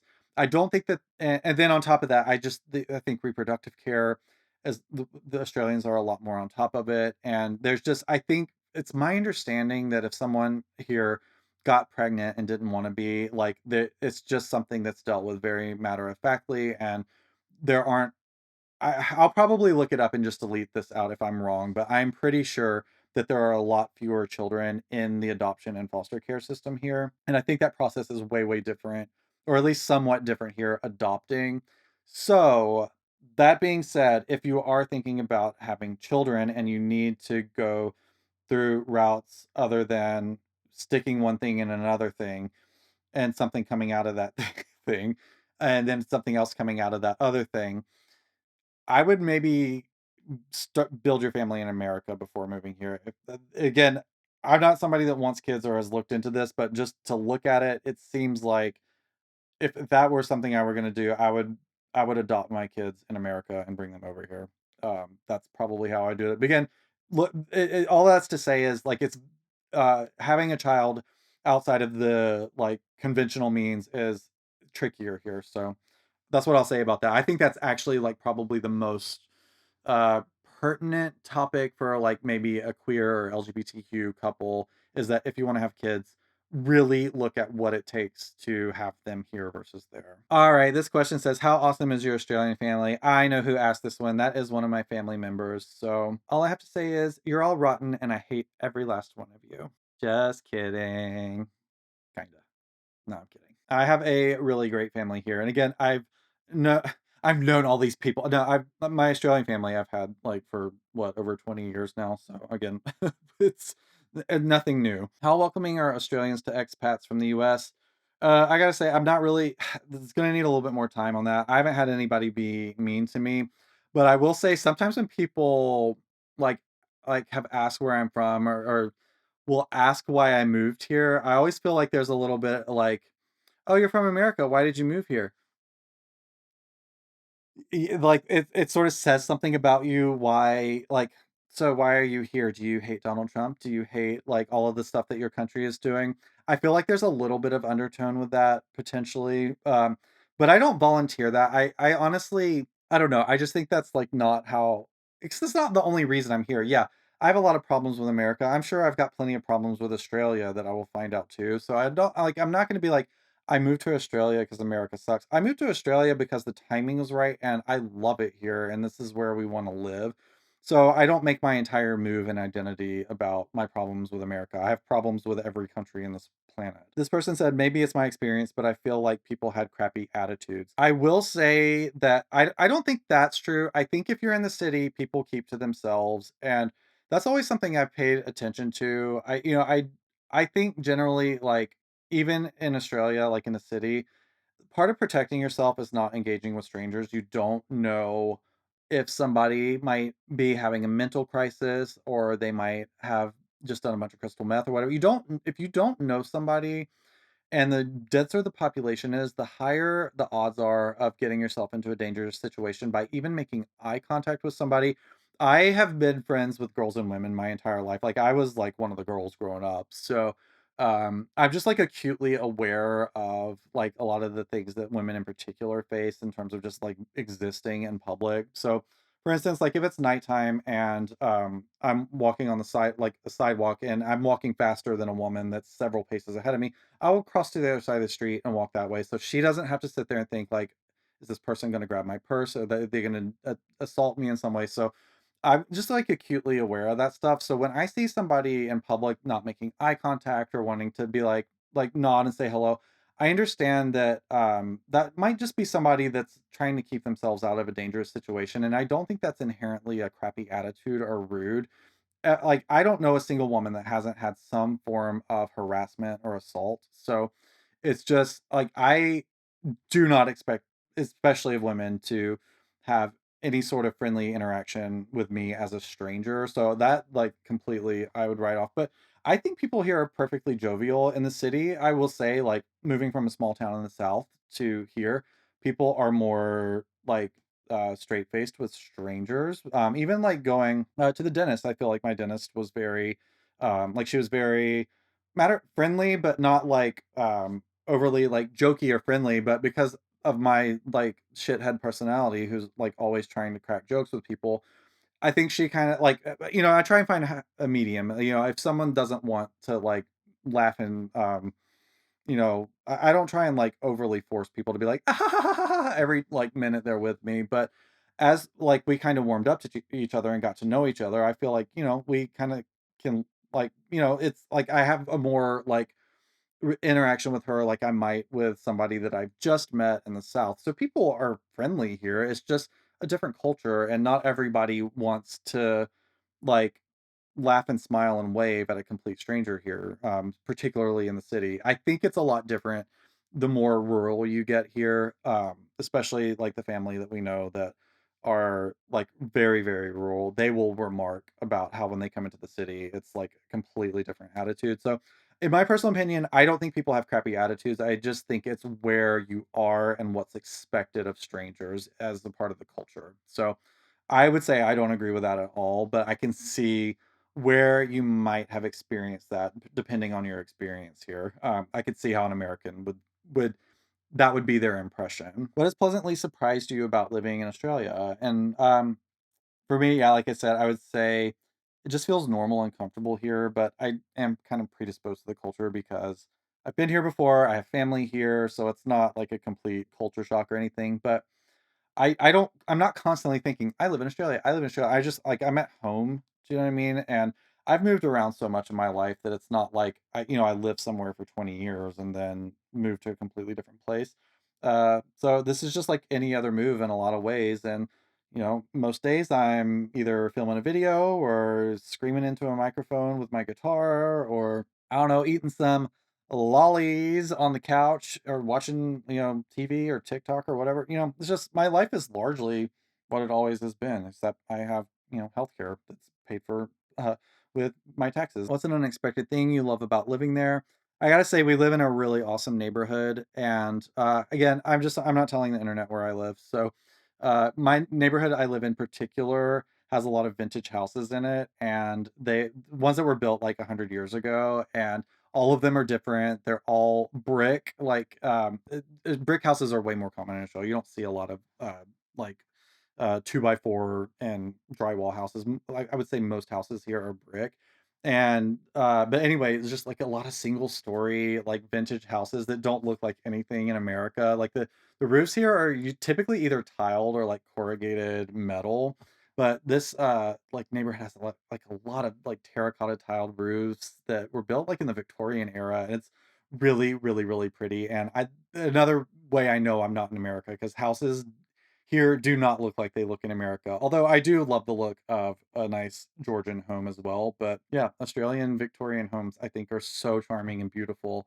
And yeah, I love going for walks, even though my partner's probably listening to me record right now going like, "Really? Well, you could, at least prove it because it's winter and we're not going on a lot of walks right now." And I had a lot of headaches last week, but anyway, when we do go for walks here, it's really, really nice. It's a beautiful neighborhood, and I just, I love soaking it up. So yeah, that's the unexpected thing is I really do just I like the neighborhood in particular, even though we're only living here for 1 year. What's your least favorite thing about Australia so far? I feel like I've answered that. Have you been to the famous zoo, which is Steve Irwin Zoo? Yeah, I'm not a zoo person. I know that some of them like do things like conservation and things like that. So I know that like not all zoos are evil, but I just don't like seeing animals in cages. And there are a lot of really unethical zoos in America. So I'm not a zoo person. I don't like them. I don't think most animals should be in cages and like to be like pointed at and screamed at, and plus they usually smell really bad. So yeah, I'm not a zoo person, and I probably won't go unless the group I'm with happens to be going. I'm not going to be like anti it, but I'm not going out of my way to go to the zoo. All right, that's really the bulk of the questions, and I think my battery's actually about to run out. So yeah, that's all I can think of for now. Certainly ask some questions in the comments if nothing got or if something didn't get answered today that you're interested in. If there's enough, like if there are enough questions, I'll maybe make a part 2 of this. Like I said, I'm gonna start reviving this channel and trying to figure out kinda like again, it's gonna be a lot like this. We're just gonna sit and chat and talk about different things, maybe even some pop culture things, but my main channel has, been going like I said, undergoing a transformation, and it's meant that a lot of resources and time have been going into videos, so I'm not able to publish as frequently as I did, and some of you that especially, like, those of you that have been used to seeing me multiple times a month haven't seen me in a while, and so I feel like being able to take a few hours, once every week, once every 2 weeks, maybe once every 3 weeks, to sit down and have a chat about what's on my mind, I think might be fun. Just, I love putting on videos where people just yap and ramble for an hour or two, and I can get some things done around the house while I feel like somebody's hanging out with me. So I just really love content like that, and I'm not really making it anymore. So I felt like I would start a new chapter and revive this channel, and maybe just hang out and we can talk about some things that are a little less specific, and things like whatever comes across my TikTok feed that might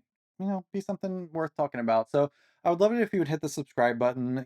A channel like this that's new, I need 1,000 subscribers and 4,000 watch hours to be able to start making money off of it, which would be really nice. Again, have made a ton of sacrifices to try and become a, a YouTuber, content creator, whatever it is, of some horrible, cringy, annoying title of a career path, but I really do love it, and I love spending time with people and sharing ideas and just talking shit sometimes. And yeah, so like if you want to join me over here for this, I'd really appreciate it. So yeah, subscribe if you don't mind, and hitting the like button. It also helps boost this video a little bit. But yeah, I'm gonna be back on here regularly because I just love shooting the shit. So expect more. And if you hung out this long, yeah, thanks for spending the day, the afternoon, the evening with me. This was really fun. And so be sure to take care of yourself in the meantime, and I'll see you real soon. Bye.